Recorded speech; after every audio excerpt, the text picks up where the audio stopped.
Darrion Williams to NC State, Will Wade creating the national media buzz. We got a lot to talk about. Open up the mailbag.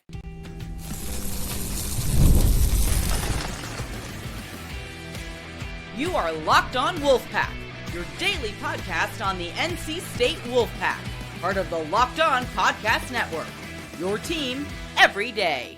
What's up, Wolfpack Nation? It's time to get locked in with Locked On. Thanks for making Locked On Wolfpack your first listen each and every day.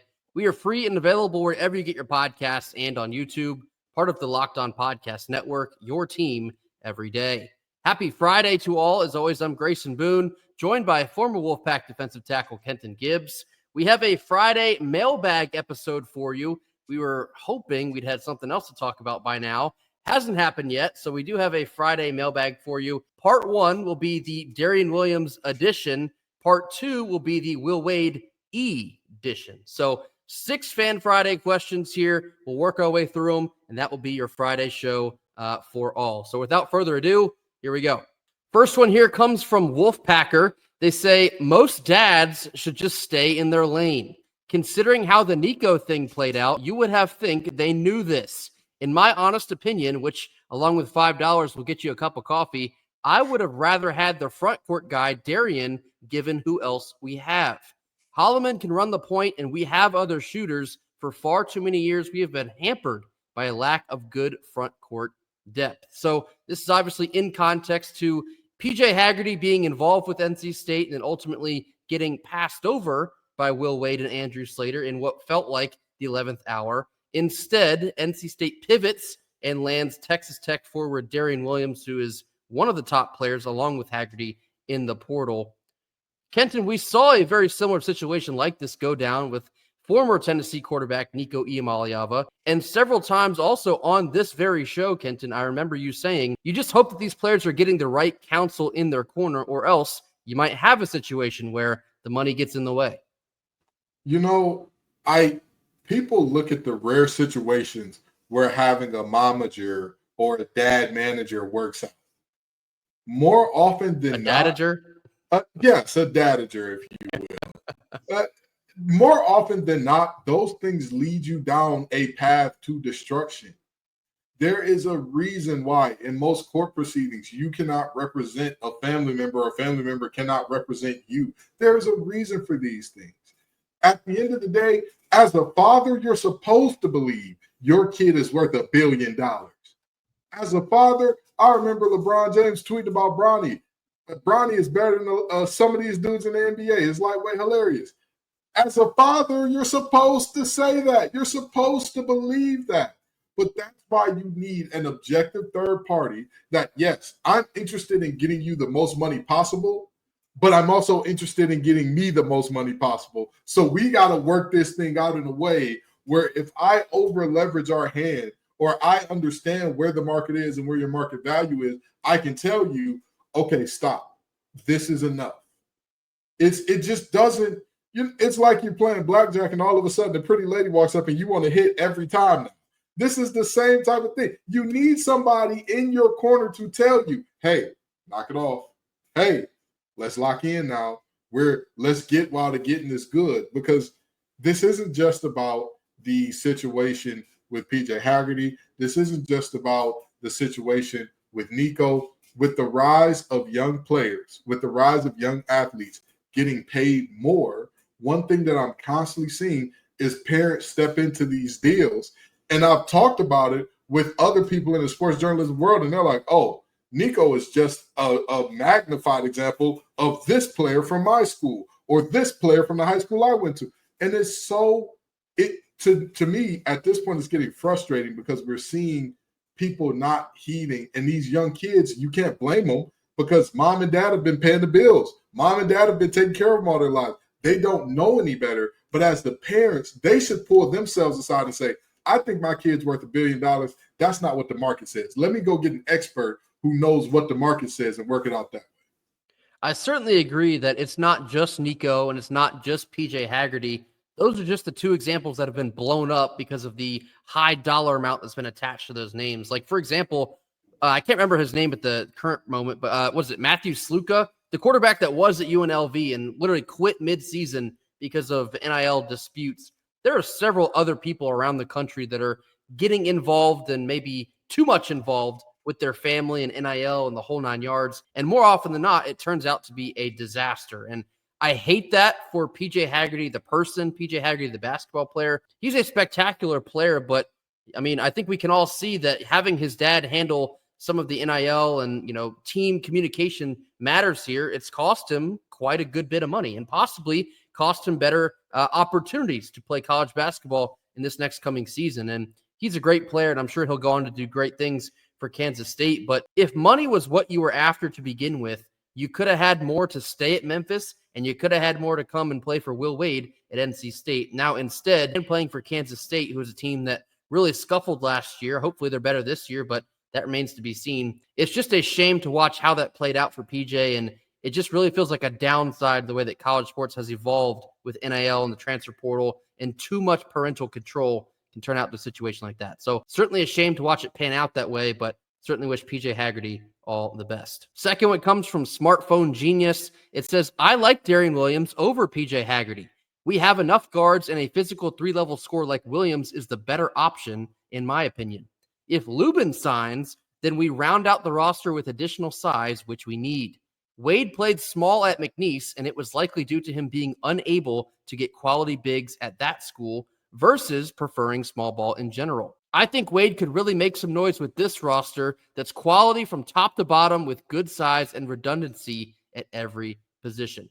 So, as Kent and I talked about this a couple weeks ago, we ran a segment basically saying, if you could only have one between Darrion Williams and PJ Haggerty, who would you take? And if I remember correctly, both of us took Darrion Williams. I think Darrion Williams fits a very specific need on this team, which was additional size and athleticism in the front court. But Darrion Williams is so versatile. He kind of fills both needs because he is a verified scorer. He can score at all three levels, and he has guard tendencies. He's 6'6", but he can play like a guard. He becomes even better when you have a guy like Trey Holloman or maybe even Quadir Copeland that can set him up for the right shot, maybe even feed him inside and let him go to work.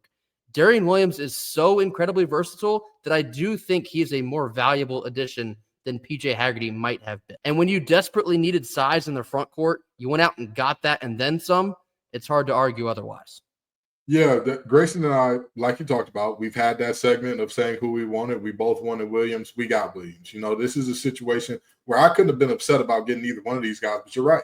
Williams fills a definitive hole. When is the last time that we had a front court player that could score and pass and do all of this off the dribble? Because I know DJ Burns had a similar combination, but it was more of a back-to-the-basket style game, and it didn't stretch out to the three-point line, despite what he did in the ACC championship game. Now, I saw you, big fella. I saw you knock it down. But, more of that three-level game. When's the last time we had this in the front court?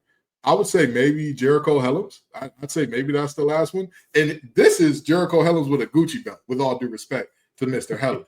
He's a very good player. He was a very good player for us. He did his best for those teams, but this is another level from that. So I'm looking at Darrion Williams and saying he does fit a lot of the needs. He does add size. And one thing that I think people haven't mentioned enough, yes, he's 6'6", but he's also about 220, 230 pounds. He's not one of those basketball guys that goes into the weight room for the mirrors, if you catch my drift. He's got a little bit of size to him as well. So Williams is a fantastic get. And I'll tell you what, if he was about 4 inches taller, 3 inches taller, if he could jump 4 or 5 inches higher, we wouldn't even have a shot at him. He'd be going to somebody's roster. He'd be in the NBA already. So, this is a great get. And like you said, Smartphone Genius, this man does add to that quality top to bottom with size and redundancy.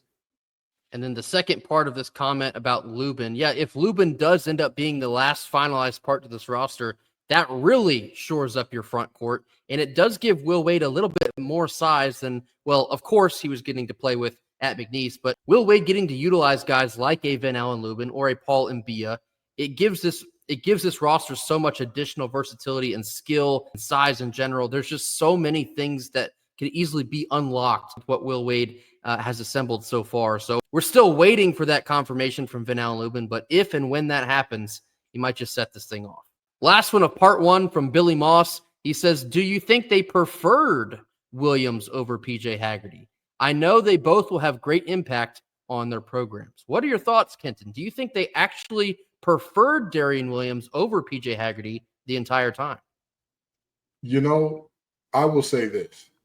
There was a lot more chatter about PJ, but it also seemed a lot more definitive that Darrion wasn't coming back wasn't coming back from the combine and all those types of things. But from what we heard early, Williams was the guy that was kind of, the one that they pursued more aggressively. But again, as things progressed, it seemed like Williams was a little bit more dedicated to or seemed more likely to stay in the NBA draft situation than PJ. So with that in mind, I'm not going to tell you a lie that I know which one they prefer more, but by the indications I heard early and by how this situation actually ended up playing out, I'm leaning to believe Williams was always the guy. It's definitely hard to say definitively, but two things I will tell you. One, if you remember correctly, Darrion Williams was actually linked to NC State before PJ Haggerty was. Now, maybe that's something, maybe that's nothing. I choose to believe that in this particular question, it might just be something. If they were after Darrion Williams before they even thought about PJ Haggerty, well, that might have an answer to your question. But no, piggybacking off of what Kenton said as well, it was believed that Darrion Williams had a greater chance of staying in the NBA draft or that he was going to wind up at Kansas. When NC State had to go toe-to-toe with Kansas, and Kansas was in desperate need of a player like Darrion Williams, many of us, myself included, are looking at all the facts here. You're like, well, how are we going to beat Kansas when they have to have that player? And then it happened. And then Will Wade said, oh, you want to see something cool? Boom, Darrion Williams, NC State. However, I say all that to say, yeah, they are both spectacular players. We certainly wouldn't be complaining at all if the inverse happened, if we got Haggerty, because that's one of the best scorers in college basketball last year. But the second part is how quickly they were able to pivot and just grab Darrion Williams. When some things behind the scenes were going on with Haggerty, they just quickly decided, all right, well, here's plan B. Bang, made it happen. That would also lead me to believe that once they saw that Williams was a legit possibility, it's something they had to get done. So again, it's certainly hard to say for sure because we're not in those rooms. But based on what happened and how it happened, I wouldn't be at all surprised if Darrion Williams was the main target. Coming up next, we're diving into part 2 of Fan Friday. This comes after a quick word from our sponsors. Our Friday sponsor is FanDuel. The NBA playoffs are in full swing, and every night delivers highlight-worthy performances. Whether it's major momentum shifts or simply cannot miss moments, a game-winning shot or a breakout player, there's never been a better time to get in on the action. FanDuel makes it easy to stay in the game before tip-off and even playing live. With player props, performance trends, and same-game parlays, fans now have more ways than ever before to play smart and win big. Are you looking to bet on some NCAA baseball tournament action? Well, beginning right here today on Friday, you are in luck. The NCAA baseball tournament is insane and surely sets up for possibly some insane winnings. Head on over to FanDuel today, place your first $5 bet, and if it wins, you can get $200 back in bonus bets guaranteed. It's the perfect time to sign up, so if you are new, head over to FanDuel.com, place that $5 bet, win that $5 bet, and then get your $200 back in bonus bets guaranteed. Make every moment more with FanDuel, the official sports betting partner of the NBA. Second half of our Fan Friday episode, part 2, the Will Wade edition, as opposed to the Darrion Williams edition. Here we go. This one comes from DLT Jr. They say, how fast our outlook has changed with Will Wade and Andrew Slater at the helm. It's sort of scary. Never seen this much hubba bubba about our program before. During the Sloan and V years, social media didn't exist. This is different, and this 82 graduate is relishing this moment of time in our basketball history. This is an excellent point. You think about all the storied history of NC State basketball and what it must have felt like for us young whippersnappers like Kenton and myself who were not around back when Jim Valvano was roaming Reynolds Coliseum and Norm Sloan was roaming Reynolds Coliseum when we were winning national championships. The two of us have not witnessed that level of hype around the NC State program. So when we're looking now, we're seeing Will Wade and national media latching on to him, and he's doing all these interviews and getting the fan base excited, and then going into the transfer portal and pulling out some of the top players. And now you're hearing NC State in early top 25 talks. Can they compete for the ACC? Can they get to the NCAA tournament? The pressure and expectations seemingly are at an all-time high for NC State basketball. I've mentioned this already, but this seems to be the most preseason buzz around a singular season that I've seen since probably 2012. And before 2012, I don't know if I ever saw it like this. So this might be like the second time in my lifetime that I've ever seen this much love and attention for NC State basketball. And so one of our other comments will kind of touch on the other side of this. It is exciting to be an NC State basketball fan right now because we've all waited for moments like this. We've waited for Will Wade. We've waited for a favorable schedule like we talked about in Thursday's show. We've waited for the exciting players to not only sign with NC State, but make it to campus and play at NC State. It's all feeling very surreal, even now still after just 2 months of Will Wade arriving here. We don't know how to handle this. So everybody's looking at us, and at the same time, we're all looking around at each other in Wolfpack Nation like, wait a minute, is this actually happening? Is this really our turn? Are we going to run the triangle? Are we going to become the premier program in the hoop state? It's all possible, and we're all just kind of witnessing it for the first time in a handful of decades. First of all, DLTJR, wonderful listener. I mean, every time he comments, it's always good, insightful stuff. So we appreciate it. We really and truly do. But now, you're absolutely right. Social media didn't exist. You know what also didn't exist? 24-hour sports media. This is something different because back then there was no sports media that was solely dedicated to college basketball that was everywhere in the same way. Or let me say there weren't as many outlets everywhere that all covered just this one thing. So right now, most sports columns would have been talking about baseball. They would have been talking about gearing up for football season, all that type of stuff. We are now seeing that multiple, like Grayson always talks about the field of 68. There are a bunch of different things in terms of top 25 way too early and all that are all focused on, well, hot damn, the Wolfpack is turning around. The Wolfpack looking totally different with Will Wade and Andrew Slater. And they're absolutely right. This is new uncharted territory. But I would say, and this is to you, DLT, and this is to all the other Wolfpack fans out there, get used to this and expect this for everything. I'm sorry. I'm one of those delusional people that believes we can be in everything school. We go into the women's basketball season with these expectations almost every year, even if nobody's talking about it nationally. We know Westmore and Company are going to get it done every year, year in and year out. Now we're moving there with basketball. Now we're going to be moving there with football sooner or later. I believe it. I believe it. I believe in Boo Corrigan. I believe in our new chancellor. He's a former wrestler, former NC State athlete himself, so he knows what it means to be successful here. I believe that we are headed towards an era where NC State will be successful in all these sports. So this is just the beginning. This isn't the apex of how good it can get. We're at the bottom of the mountain, baby, and we're climbing up this thing. But y'all got to be ready because you're right. It is sort of scary. It is sort of – as a Lions fan for years, I watched and I was just like, hey, as long as both teams have fun and Calvin Johnson don't get hurt, we all right. We're all right here. That's all I hope for. Now it's like I'm locked in for every game. Oh, man, what's going on? What's happening? So it is a little scary. It is. Even the people talking about your offseason. And when it went from, oh, your coach is a clown, and he's talking about biting kneecaps to, oh, my God, they got the best record in the league. It is scary. But trust and believe that you'll have more of this good fear, that good nervousness, that expectation that says, oh, man, something good should happen, but I'm still worried just in case. I'm worried instead of, we'll see, bubble team inbound, 6-win season inbound, we might make the baseball tournament, we might not. No. We don't want that. We want the same expectation we got for Westmore and Company because year in and year out, regardless of what that roster looks like, we're expecting Westmore to at least get to the Sweet 16 or somewhere thereabouts, and he continues to produce and do so. Something else I'll tell you about Will Wade, too, is you're going to find yourself having an increased amount of confidence that he is the right man for the job.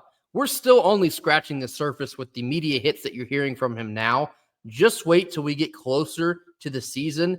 he will show you with every single soundbite he puts out how much confidence that he will instill in his players, this program, the fan base. It will not take very long to make a believer out of you, because I understand having a little bit of doubt. And he's had a checkered past. We're still NC State. We're waiting to see good things, not just dream of good things, but watch them happen to us. I get that. But Will Wade is an incredible leader of young men. He's an incredible motivator. Just wait until he really gets going, because I promise you it's coming. You're going to like what you see. He is the man for the job. He is the man to lead NC State to heights we have not seen in decades. Next one actually goes hand in hand from Toast 803. It says, while the Will Wade hire is a catalyst, I feel media partners, ACC leadership, etc., are actively working to raise the NC State profile. It's almost like they understand that placing NC State, Virginia Tech, etc., on the backbench in preference for the Blue Bloods, Clemson and Florida State wasn't a long-term winning strategy. ACC should have no less than 7 to 8 high-level national brands today. But by protecting certain programs, they kept the hungry ones down. So this is an interesting one, Kenton. We kind of talk about this a lot on here. You and Dono talk a lot more about it on Locked On ACC, the perception of the ACC. And so for NC State specifically, we've talked a lot about how the buzz that Will Wade is getting and Andrew Slater is getting, and in the past, the way that NC State football and their consistency, the buzz that started getting. The brand recognition has been severely lacking for so long for NC State. I'll even tell you this. The biggest hater of NC State has been NC State. NC State has been too comfortable and too afraid to get aggressive in the national media market, to get aggressive in athletic success and all of that. And so that's why when we talked about the hiring of Will Wade, it's really NC State's fork in the road moment. This is a decision, a conscious decision that they're going to get aggressive. They're going to try and be one of the top names in the ACC. They're going to try more aggressively to win championships, get to the national stage in terms of the postseason, all of that. This is a real moment in time where NC State is turning the corner. The new chancellor as well, like Kenton just told you, Kevin Howell, a former NC State athlete.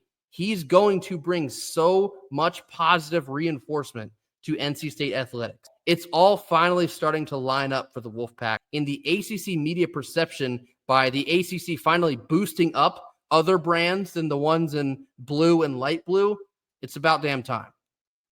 Well, Toast, this is, I hate to be the bearer of bad news here. This isn't the ACC and our media partners doing this because they want to. This is out of necessity. Half of the teams that you just named as the teams that we're in preference for are suing to leave, have sued to leave the conference. Now the ACC has gotten wise to, oh boy, when they go elsewhere, what's next? Right. And so they're now realizing, oh boy, we kind of have to do this to boost up NC State. But I'll take it. I'll take it while these teams are still here. I tell people all the time, even if Meg Thee Stallion felt obligated to go on a date with me, she still went on a date with me. You know what I mean? This is a moment where you're looking at NC State getting this high profile and all that. Yes, the Will Wade hire absolutely happened at the perfect time for it, but also it's a situation where the ACC kind of had its hand forced because of all the teams who had hired legal or who either outright sued or hired legal counsel to look into how much it would cost to get out.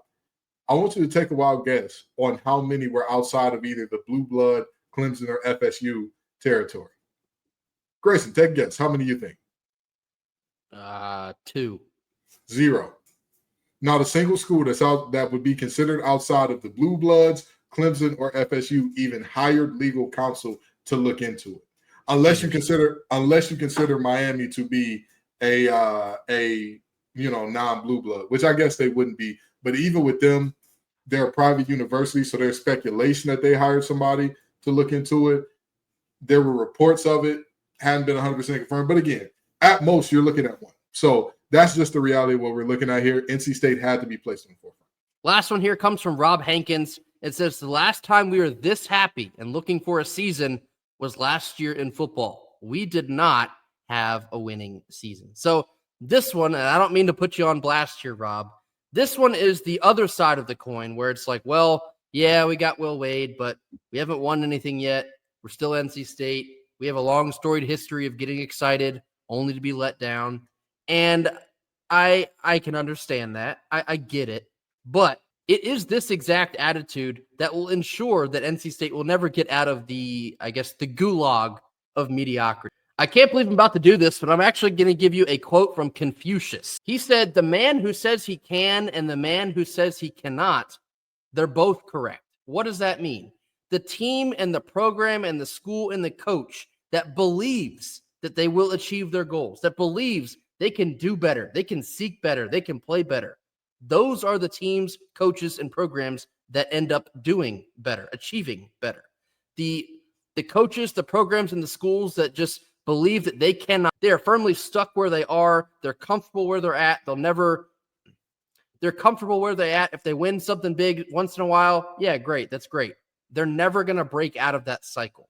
If you believe that NC State is bound to fail forever, if NC State believes that NC State is bound to fail forever, well, they're going to fail forever. You cannot accidentally beat the grind. You cannot accidentally become a consistent model of success. You cannot accidentally achieve all of your goals without believing that you will be able to achieve them. And I'm not getting on my high horse. I'm not trying to preach to you, but it's this mindset within the NC State fan base that we have got to find a way to dissolve. That branches into the administration at NC State that kind of has a hand in why things are the way they are. But the whole mindset for all of us, all of Wolfpack Nation, it has to be rewritten. We all have to row the boat in the same direction, knowing and believing that we can have the nice things. We can go to the Final Four more than just one time every 37 years. We can win an ACC championship in the Big Four sports. We can do that, but you got to believe you can.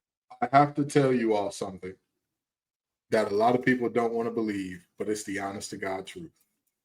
The Wolfpack have been trending in the right direction for in the grand scheme of things, a short time. But ever since I've been there, and even before, the Wolfpack have been trending in the right direction in terms of sports. This may not be comfortable or fun to hear, but let's think about this, right? It starts with Debbie Yao. As much as people talked about her, as much as she was maligned and all that good stuff, who hired our first coach that got us an ACC championship and a Final Four appearance in 30 some odd years? Debbie Yao. Who hired our most winning coach in football history? He's going to own all the records for all the things in terms of NC State football. Debbie Yao. You know what I absolutely adored about Debbie Yao so much? Some folks around the country would say, oh, she was a little eccentric, crazy, all that type of stuff. But you know what? She was damn crazy about she is damn crazy about the Wolfpack. She walked in to one of our meetings every year, one of our first meetings, every year she would walk in and say, I got to watch when Maryland won a national championship. When y'all bring me a championship, I will change this watch. And it's beyond time for me to get a new watch. She had to believe every single year. She had not only the belief, but the demand every single year. It's time to change the watch. And now we've got Boo Corrigan, who may not be as vocal, who may not be as outspoken and all that stuff publicly. But again, behind the scenes, the man is a stone cold kid. He went out and got his coach with no fuss about it in terms of basketball. A coach that everybody named mama said, oh, he's going to be the hottest ticket on the market. Oh, he just won an NCAA tournament game at a team that's never done it in their entire program's history. At the end of the day, we're trending, going in the right direction. Look at the frequency of Avon making it to Omaha. It is becoming more frequent than it was when he got here. We are trending in the right direction, but you got to believe that we're going in the right direction. Was the football season what we wanted to be? No. It wasn't what I wanted to be, what Dort wanted to be, what y'all wanted to be, what Grayson McCall wanted it to be, and what Jordan Waters wanted to be. It was not what anybody wanted it to be. But to let that bleed over and say, oh, well, you get excited all the time. And My therapist, Melvin Gotti, fellow NC State grad. By the way, wonderful therapist. If you need a therapist, Melvin Gotti, great guy. My therapist said, because I used to be one of those people that was very like, everything outside of sports, I was very flatlined. But I'm like, don't let your highs get too high. That way your lows won't get too low. And he said, Ken, let's be honest here. Has not letting your highs get too high, has it ever made the blow of your lows happening any less? Let's just say we didn't get excited about football last season. Let's just say that you were like, probably a 6-win season. Would it have been any easier to lose to ECU in the bowl game? No, hell no. So I'm going to get excited. I'm going to get excited about Will Wade. I'm going to get excited about Andrew Slater. I'm going to get excited about football this year because guess what? Regardless of what I expect them to do, I have said all year they will win 5 or less, 8 or more, all year, all offseason. And I have stood behind that. So there's a chance. I'm acknowledging there's a chance that this team does not make a bowl game. I'm still excited to watch them go take the field because they're the red and white of NC State. You've got to be excited about your teams, period. You have got to expect something, period, from these teams because, again, at the end of the day, champions don't have that mentality of, oh, well, it didn't work out in the past. Oh, well, Bama ain't always been great. Georgia wasn't always great. With Mark Richt, for years, they were the team of almost. They were the team of on the doorstep. They were the team of 1 or 2 plays away. Nobody starts off as a champion, but you've got to start with the belief at minimum. I mean, look at Clemson, too. Clemsoning was the thing for years. They were known as serial choke artists. What if Dabo Swinney and Clemson just believed, man, I guess we're just never going to make it. We're just never going to quite get over the hump. They wouldn't have 2 national championships in, 3 years with Trevor Lawrence and Deshaun Watson. Would have never happened. If they didn't believe they could do it, they wouldn't have done it. And that, believe it or not, that connects to NC State. Believing in each other that we can have nice things. We are NC State, and we deserve nice things. We've deserved them for a long time at that. This fan base has to believe that we can have nice things because we can. Nobody is bound to mediocrity for eternal life. Nobody. Jim Valvano, just for example, he had a million quotable lines, but I'll just give you one. He said, be a dreamer, because if you don't know how to dream, you're dead. If you don't believe that you can achieve your dreams, then what are you even doing? It's almost like that's the whole point. It's almost like that's the whole point of a team. That's the whole point of a fan base, believing in that team. And it's been a long process. Don't get me wrong. It's been a steady, long, monotonous, sometimes very irritating incline, but it's been an incline. With Will Wade now in the fold, with baseball's consistent success, football has had consistent success, we're still on the incline. And when we break through, when we inevitably finally reach some of our goals, just know what it took to get there. It took belief. A single step followed by many, many others. That will do it for our Friday show, our Fan Friday, part 1 and part 2. Thank you all so much for joining us. Be sure to hit that like button. Drop your comments in the comment box. Anything you have on your mind, be sure to throw that down there for us. Mash that subscribe button if you have not already. Make sure to watch NC State baseball, 2 p.m. first pitch on Friday down in Auburn. Should be an exciting regional over the course of this whole weekend. Hopefully we get to talk about it on Monday because we won the whole thing. We'll see. But until then, we'll see you on Monday. Go Pack. Go Pack.